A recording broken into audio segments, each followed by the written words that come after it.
Bonjour, je voudrais raconter dans cette vidéo la vie de la bienheureuse Nathalie Tulasevich, celle qu'on surnomme en latin Mulier fortis, la femme forte. Souvent, on a prétendu, au cours des siècles, que les femmes étaient plus sensibles, plus fragiles que les hommes. La réalité, elle montre que si dans l'attaque immédiate, peut-être les hommes ont une force, en ce qui concerne la force dans la durée, dans une épreuve qui dure, une épreuve patiente, les femmes sont bien plus fortes que les hommes. Ce n'est évidemment pas universel ce que je dis, mais c'est un trait de caractère que bien des femmes ont montré, faisant mentir, entre guillemets, la chanson de Renaud, quand il disait « Femme, je vous aime, sauf Margaret Thatcher ». En réalité, une femme qui arrive et qui prend le pouvoir quelque part, elle manifeste toujours pratiquement des qualités de patience dans l'épreuve qu'aucun homme ne pourrait égaler. Et c'est ce que va révéler la femme forte, Nathalie Tulasevich. Elle naît, je dirais, au mauvais moment. Elle naît exactement le 9 avril 1906, en Pologne. La Pologne, ce pays qui n'a pas existé longtemps, qui n'existait pas lorsqu'elle est née dedans, parce qu'il se trouve entre deux géants qui sans cesse le pillent. D'un côté, l'Allemagne, avec la Prusse en particulier, et de l'autre côté, la Russie. Et elle, petit pays, avec un peuple ayant sa racine, ayant sa foi catholique profonde, sans cesse, il fut dépecé entre ces deux géants qui voulaient garder les terres qui l'intéressaient. Ce n'est que quand elle atteint l'âge de 12 ans que la Pologne est recréée dans son entièreté. On est à la fin de la guerre 14, et en l'occurrence, la Pologne va exister là pendant à peu près 20 ans, avant d'être de nouveau dévorée par une alliance russo-allemande, le pacte germano-soviétique. La force du peuple polonais va donc être, puisqu'il n'a pas de nation structurée, en tout cas pas souvent, sa force va être de développer sa culture autour du catholicisme, mais aussi autour de la beauté, de l'art. Et on peut dire que ce peuple martyrisé va développer de grands niveaux de culture. Et donc, elle naît exactement à Rzeszów, près des monts Carpates, le 9 avril 1906, dans une famille d'intellectuels polonais. Et ses parents, qui veulent donner à cette petite fille la meilleure éducation, eh bien, trouvent la meilleure école, à savoir l'école des Ursulines de Poznań, où elle fait sa scolarité. Elle étudie la philologie ensuite à l'université de Mickiewicz de Poznań, où elle passe une maîtrise en philologie, avec un sujet qui est tout à fait d'actualité par rapport à cette université, à savoir Mickiewicz et la musique. Lorsqu'elle obtient ce diplôme, la Pologne est heureuse, elle est enfin dans ses frontières, elle peut se développer selon sa culture, mais de part et d'autre. Comme les mâchoires d'un crocodile, deux monstres sont en train de grandir. Du côté de l'Est, du côté de Moscou, un homme a pris le pouvoir, Staline. Staline, c'est un criminel, un homme qui pourtant a été séminariste à un moment donné, mais qui a méprisé très vite la foi chrétienne, foi qu'il avait reçue en Géorgie par les orthodoxes. Très vite, il a adhéré à une idéologie, l'idéologie communiste, qui l'a rendue extrêmement dure, encore plus dure qu'elle n'est, par sa propre paranoïa. Ça veut dire que, ayant pris le pouvoir, à la fois par sa ruse et aussi par sa force, dès que quelqu'un lui paraît suspect, il le fait massacrer. Et comme il croit en son système, à savoir le communisme, et qu'il faut rééduquer le peuple, eh bien, carrément, il établit des quotas d'élimination de gens qui, soi-disant, seraient antisociaux, soit parce qu'ils ont dit un mot de travers, ou parce qu'ils ont vendu une petite chose sans en avoir l'autorisation par la collectivisation qu'il a établie en forcing. Ce qui caractérise l'idéologie, c'est que l'idée est tellement plus importante que les hommes que cette idée se met à sacrifier des hommes qui comptent moins, le but étant d'imposer le bonheur sur terre. Et de l'autre côté, à l'ouest, eh bien, arrive au pouvoir un monstre analogue, Adolf Hitler, qui lui s'est établi sur l'orgueil l'orgueil d'une Allemagne qui a été vaincue en 1918, qui a perdu des territoires et qui n'a plus qu'une idée, parce qu'elle n'a pas renoncé à l'idée qu'elle était le peuple le plus grand, le plus noble, le plus puissant du monde. Elle n'a pas renoncé à l'idée de se venger. Hitler va savoir surfer sur ce désir du peuple qui a été humilié. Il n'a d'ailleurs pas connu sur son propre territoire les combats. Et il va finir par arriver au pouvoir, en établissant d'ailleurs une théorie pour expliquer comment ce peuple si génial, qu'est l'Allemagne, le peuple allemand, a pu être ainsi humilié. Et pour lui, cela vient en particulier des Juifs, les Juifs qui comploteraient, ce peuple rusé qui comploterait, n'ayant pas de terre, pour écraser le peuple qui en soi est le peuple supérieur, à savoir le peuple germanique. C'est une période terrible, il faut se mettre à la place de la petite Pologne, qui est dans les mâchoires de ce crocodile, entre les deux, et qui est là, avec sa foi, en se demandant si, par hasard, ce n'est pas la fin du monde qui est en train de se mettre en place. Et on y penserait à moins, quand on voit des circonstances aussi violentes. Et les circonstances vont bientôt fondre d'ailleurs sur la Pologne, mais je le raconterai plus tard. On pourrait dire que dans ces circonstances, Nathalie doit forcément avoir une conscience politique intense et doit faire des discours sur ces deux idéologies qui entourent la Pologne. Eh bien, en fait, elle a développé une analyse beaucoup plus profonde, une analyse en regardant les choses par en haut, par, je dirais, l'explication que donne sa foi catholique. Pour elle, c'est certain, ces choses mortelles qui se préparent pour la Pologne et peut-être pour le monde entier, ces choses mortelles ne sont que des choses terrestres.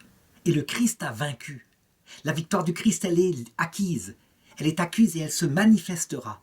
Elle ne vit pas d'espoir, sinon il y aurait de quoi se désespérer. Elle vit de l'espérance théologale. Ça veut dire qu'elle est certaine que, même si l'orage éclate, la victoire finale arrivera dans l'éternité, quoi qu'il arrive. Et ainsi, lorsqu'arrive 1938, eh bien, elle prépare tout simplement un doctorat de lettres. En ce qui concerne la défense de sa patrie, elle sait que c'est par la culture que sa patrie survivra. Elle s'intéresse aussi au théâtre, à la philosophie, à la psychologie, à la musicologie. Elle s'intéresse particulièrement aux écrits de saint François d'Assise, de sainte Thérèse d'Avila et de saint Jean de la Croix. C'est significatif. Saint François d'Assise, à cause de sa pauvreté, la pauvreté, il la met en avant. On ne gagne pas les combats de Dieu par la richesse matérielle. Quant à sainte Thérèse d'Avila et saint Jean de la Croix, c'est parce que ce sont les théologiens mystiques, docteurs de l'Église, qui ont le mieux expliqué l'utilité de la croix qui se profile pour la Pologne et pour sa propre vie.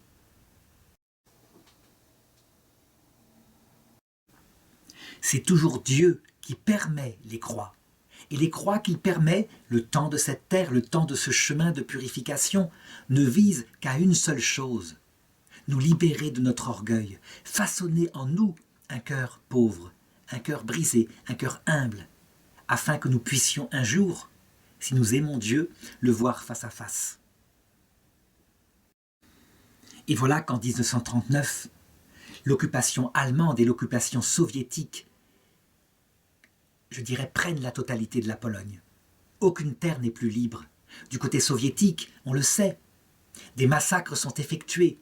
Tous les militaires, les officiers qui ont combattu du côté de l'Est, puisque l'Allemagne et la Russie ont attaqué de part et d'autre du pays, tous les officiers ont été massacrés à Katyn et on ne les a pas revus.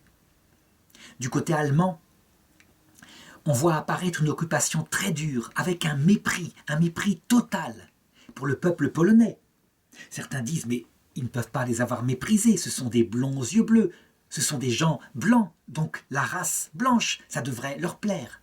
En réalité, Hitler, dans ses délires de la race, a décidé que les Polonais étaient une race inférieure, et aussi les Russes, et aussi les Ukrainiens. Bref, ce qui est à l'ouest de l'Allemagne, il le respecte à peu près, mais ce qui est à l'est de l'Allemagne, ce sont des sous-hommes qui doivent être détruits. Et Hitler, avec ses hommes, a analysé particulièrement ce qui faisait la force de la Pologne, ce qui faisait son âme, à savoir ses intellectuels et ses prêtres. si bien que dès l'invasion, la persécution va s'abattre lourdement, non seulement sur les professeurs d'université, sur les professeurs les meilleurs, mais aussi sur les prêtres, les évêques, qui vont être déportés en masse, qui vont être déportés déjà à Auschwitz. Et en particulier, c'est le cas d'un des prêtres les plus en vue à cette époque-là, qui tient des journaux, le père Maximilien Kolbe, qui périra comme martyr en donnant sa vie pour un pauvre homme dès 1941. La Pologne a vécu cette trahison, ce dépeçage et cette absence d'aide de la France qui pourtant a déclaré la guerre à l'Allemagne mais qui est restée derrière son mur qu'on appelle la ligne Maginot, qui n'a pas du tout délégué d'armée auprès d'elle. Elle a vécu ça très douloureusement. Et elle se demande, vu la puissance d'Adolf Hitler qui, d'ailleurs, quelques semaines plus tard, met la France à genoux en un mois à peine de combat, elle se demande si, sa disparition comme pays n'est pas pour toujours. Dans la jeunesse polonaise, plusieurs réactions se mettent en place à cette époque-là. Il y a ceux qui ne baissent pas les bras et qui, par exemple, essayent d'aller jusqu'en Angleterre pour s'engager dans la Royal Air Force, pour combattre, pour mettre leur force de combat au service de la lutte contre ce monstre nazi et ce monstre soviétique aussi. Parce que les Polonais sont parfaitement lucides que ni l'un ni l'autre de ces deux monstres ne doit être suivi. Et puis, d'autres prennent en main le combat spirituel. On a le temps, parce qu'on ne vaincra spirituellement ce monstre idéologique que par la spiritualité quand on y est fidèle. Certes, il faut les armes de fer, puisque ce sont des monstres qui tuent les corps. Mais il faut les armes spirituelles, car ce sont des idéologies qui détournent les esprits, qui sont certes faciles à repérer, mais il faut tout de même les combattre par la puissance de la vérité. Quand je dis que l'idéologie nazie et l'idéologie communiste sont faciles à combattre, je dirais l'idéologie nazie est sans doute plus facile à combattre que l'idéologie communiste, qui est beaucoup plus rusée, qui paraît bonne en elle-même, alors qu'elle ne peut produire que des massacres, parce qu'elle ne correspond pas à la nature humaine. Je veux dire par là que lorsqu'on collectivise tous les biens, il n'y a rien à faire. Les gens arrêtent de travailler. On ne travaille avec zèle que pour sa famille, pour ceux qu'on aime. On ne travaille pas pour une collectivité générale. Le nazisme, lui, ça se voit tout de suite, que c'est un monstre tueur, parce que d'ailleurs il le proclame dans ses écrits, dans Mein Kampf. Et donc, idéologiquement, ce n'est pas compliqué d'y repérer un antéchrist. Beaucoup plus compliqué sera de repérer l'antéchrist dans l'idéologie humaniste sans Dieu qui sortira ensuite des deux guerres mondiales et qui se met à nommer bien tout ce qui est fait, sans aucune exception, du moment que c'est librement entre adultes consentants.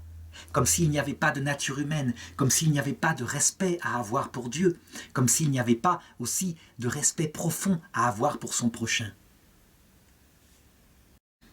Et donc, Nathalie prend le parti de la lutte spirituelle. Et elle devient, à cette époque-là, ce qu'on pourrait qualifier de mulier fortis, la femme forte en latin. Une femme extrêmement forte, forte spirituellement, non pas par sa propre force, elle est une petite jeune femme, fragile, perdue dans ce monde sauvage de cette époque-là, mais à cause de sa totale donation au Christ. Rien ne peut la séparer du Christ. La mort viendrait elle-même. Comment pourrait-elle être séparée du Christ, puisque à ce moment-là, elle le verrait face à face? C'est rare à notre époque de voir des chrétiens qui vivent encore de cette espérance théologale. La plupart du temps, on essaye actuellement de construire le monde ici-bas. Et donc, on fait finalement du christianisme une sorte de philosophie pour mieux construire le monde terrestre, ce qui lui enlève toute sa force, évidemment. En effet, la charité fraternelle, qui est importante, qui est une dimension chrétienne, ne prend sa force spirituelle que fondée sur l'espérance théologale, c'est-à-dire sur la certitude que tout cela n'est que passager et que tout cela aboutit à l'éternité. Donc Nathalie s'installe où elle le peut et elle commence à résister intérieurement en donnant en secret aux jeunes des leçons non seulement de littérature mais aussi de théologie catholique. À la même période, un certain Karol Wojtyła, qui deviendra Saint Jean-Paul II, le plus grand pape peut-être de l'histoire, eh bien, il est ouvrier et en même temps séminariste. Il est ouvrier à Cracovie, à l'usine Solvay. Et c'est là que, tout en travaillant extérieurement comme un ouvrier, il prépare son âme au sacerdoce. Pourquoi l'appelle-t-on femme forte? Eh bien parce que, en réalité, elle est en danger. En étant un moteur spirituel, elle qui n'a pas 40 ans, en étant un moteur spirituel pour les jeunes, si elle est repérée par la Gestapo, elle sera immédiatement arrêtée. On sait à quel point l'idéologie nazie combat le catholicisme, qui est, je dirais, la seule force résistante, quoi qu'on en ait dit après la guerre. Il faut se souvenir comment le pape Pie XI a publié en 1938 l'encyclique en allemand Mitbrennender Sorge, écrite par le futur Pie XII d'ailleurs, qui était nonce en Allemagne et qui, avec une lucidité parfaite, met en garde contre l'idéologie nazie. Hitler persécute le catholicisme, mais essentiellement en Pologne. Il ne persécute pas encore trop en Allemagne, sauf pour ceux qui font trop de bruit. Et encore ne s'attaque-t-il pas à ceux qui sont trop visibles, parce qu'il sait que les soldats, pour une grande part, sont catholiques ou protestants, et donc qu'il ne faudrait pas, je dirais, enlever leur morale en leur enlevant leur religion. Mais ce n'est que partie remise.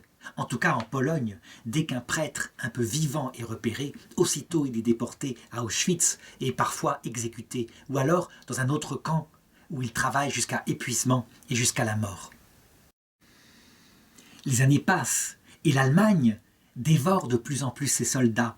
Hitler s'est retourné contre Staline et l'a attaqué. C'est l'opération Barberousse. Et il recule partout en Russie. Des milliers d'hommes, des centaines de milliers d'hommes périssent au combat dans ce chaudron face à une armée soviétique qui se révèle plus forte que ce qu'avait imaginé Hitler. Si bien qu'il faut envoyer les hommes au combat et qu'il y a besoin dans les usines d'ouvriers. Et c'est ainsi que dans les terres occupées, dans toute l'Europe occidentale et dans la Pologne, est créé le service du travail obligatoire. L'idée est que des jeunes doivent être envoyés par les gouvernements, qui sont évidemment sous la coupe de l'occupant, pour travailler dans les usines à la construction d'armes pour l'armée allemande. En France, lorsque le STO est organisé et que le maréchal Pétain y prête son concours, beaucoup de jeunes, ne voulant absolument pas partir en Allemagne, eh bien, décident de rejoindre le maquis.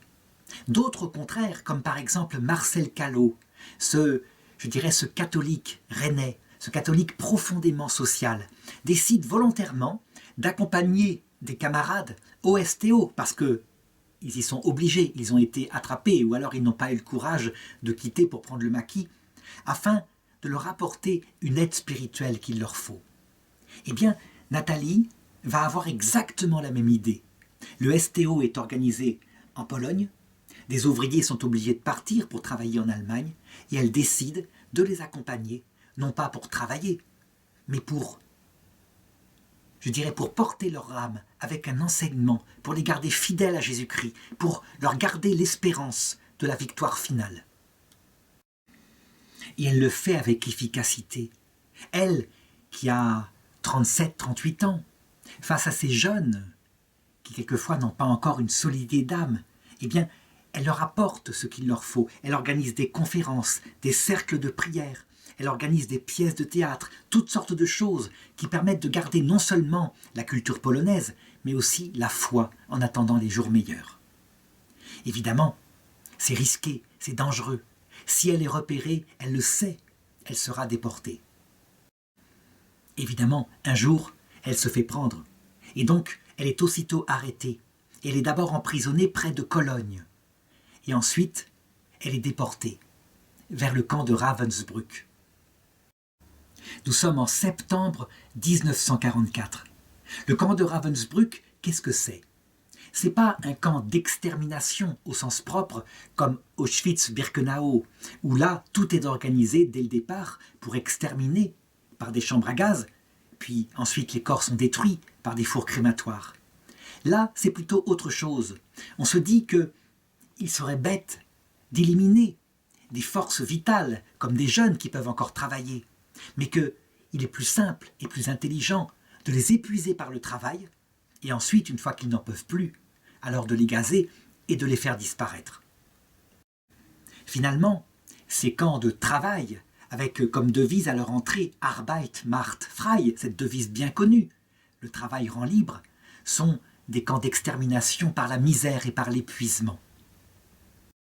C'est un camp qui, au départ, est exclusivement réservé aux femmes et aux enfants, qui ont été arrêtés dans toutes les terres envahies. Il y a évidemment des juifs, c'est bien évident, mais la plus grande partie, curieusement, ce sont des femmes polonaises. On a retrouvé, à la fin de la guerre, une liste qui n'avait pas été détruite et qui comportait 25 000 noms de déportés femmes. Et on s'aperçoit qu'il y a 24,9% de Polonaises, 19,9% d'Allemandes, 15,1% de Juives, 15% de Russes, 7,3% de Françaises, des Tziganes, etc., d'autres origines. Chaque origine est marquée par un signe distinctif. Les Juifs portent un triangle jaune. En ce qui concerne les Polonais, c'est d'une autre couleur. Et aussi la raison de la déportation. En ce qui concerne Nathalie, c'est une déportation pour un crime d'origine politique, bien évidemment. Elle faisait de la propagande pour la nation polonaise, affirme-t-on. Et là, Nathalie va vivre un véritable enfer, mais avec ses compagnes, et toujours en les accompagnant de ses forces spirituelles. Elles sont en effet traitées comme des esclaves. Ça veut dire que l'organisation est un petit peu comme partout à cette époque-là. Il y a des capos qui sont des femmes particulièrement cruelles, mais qui sont souvent cruelles uniquement parce que c'est leur façon de survivre, et qui donc montrent un zèle devant les SS à battre, à humilier les prisonnières quand elles ne sont pas assez rapides pour aller travailler ou pour se rendre, je dirais, aux diverses corvées. Et la nourriture est insuffisante, évidemment, puisque le but, c'est tout de même de s'en débarrasser. Jusqu'à 1942, quand une prisonnière est devenue inapte au travail, eh bien, on l'abat par balle. C'est la technique des soviétiques, de l'autre côté, qu'ils ont utilisée à Katyn. Et puis, comme on se rend compte, c'est Himmler qui en a fait l'analyse, que cette technique rend un peu parfois fou ou donne des scrupules à ceux qui doivent l'appliquer, alors on instaure aussi à Ravensbrück une chambre à gaz et puis des fours crématoires. Et Nathalie Tulasiewicz va vivre pendant 7 mois, depuis sa déportation en septembre 1944 jusqu'à sa mort le 31 mars 1945. 7 mois de ce martyre avec ses compagnes. Et le souvenir qu'on a pu récupérer, les témoignages qu'on a pu eus, c'est qu'elle est restée la femme forte tout au long. Ça veut dire qu'elle ne pensait jamais à elle. Elle pensait d'abord aux autres. Elle apportait le secours spirituel, comme un conseiller spirituel, comme une mère spirituelle qu'elle était finalement.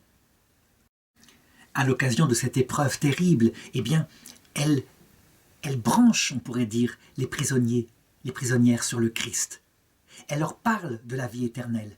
Elle leur parle aussi de la survie nécessaire pour la Pologne. Mais si ce n'est pas possible, de toute façon, elles survivront dans l'éternité. Et cela leur donne une force pour vivre les épreuves au jour le jour. En effet, on le sait, les prisonnières et les prisonniers qui n'avaient pas cette force spirituelle s'épuisaient beaucoup plus vite, parce que quand le moral ne va pas, eh bien, le physique aussi se détruit.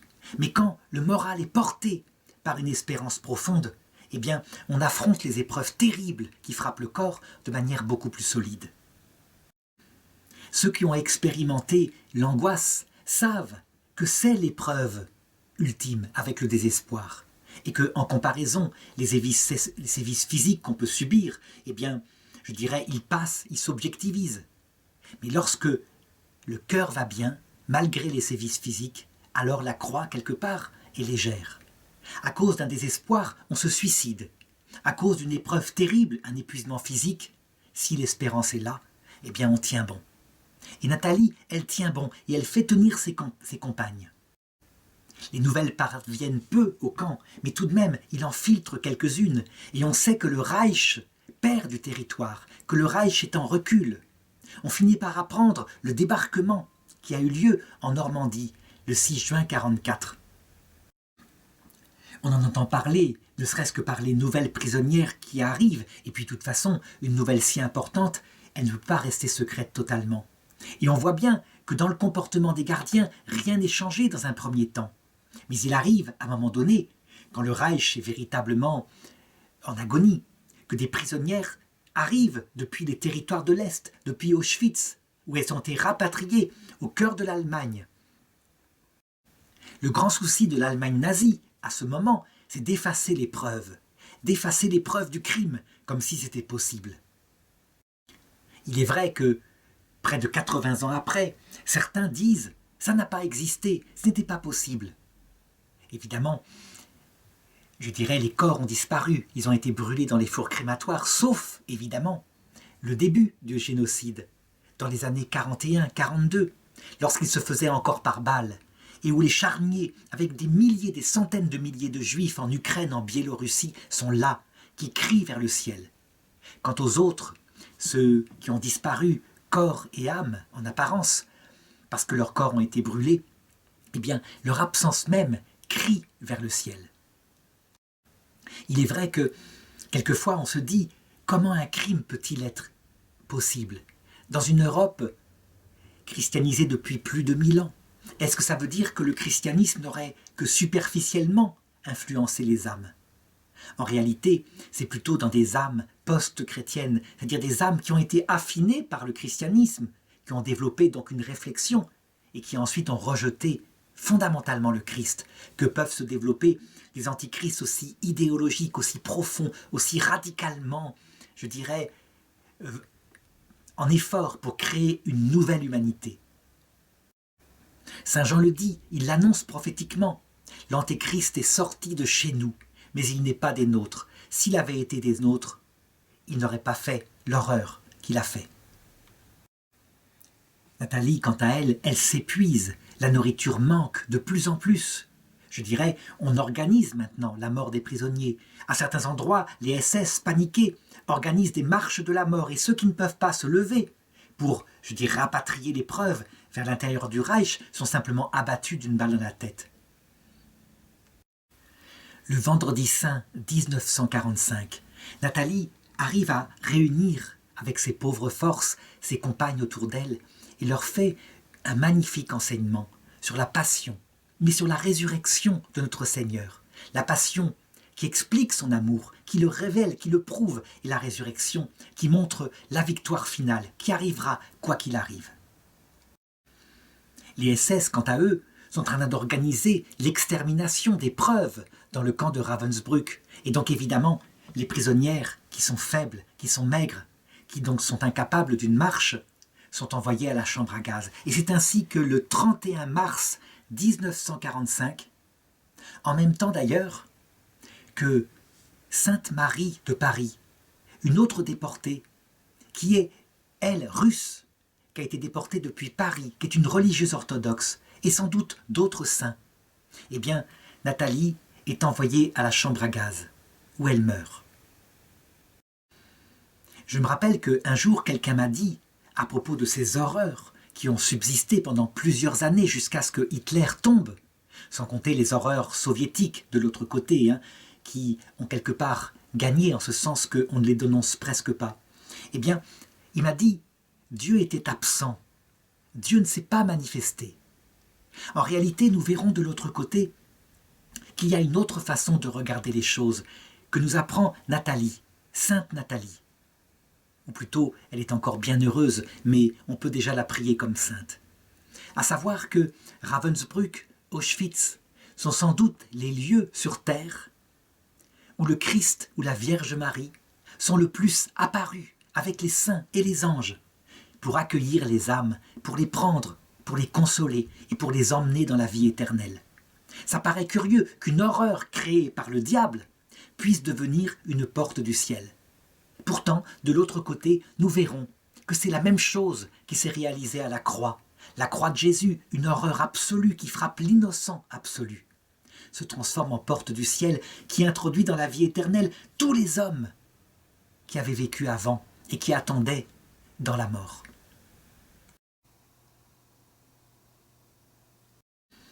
C'est un étrange retournement de Dieu qui arrive à utiliser les plus grandes croix pour en faire des instruments de salut. Et c'est sans doute ce qui s'est passé.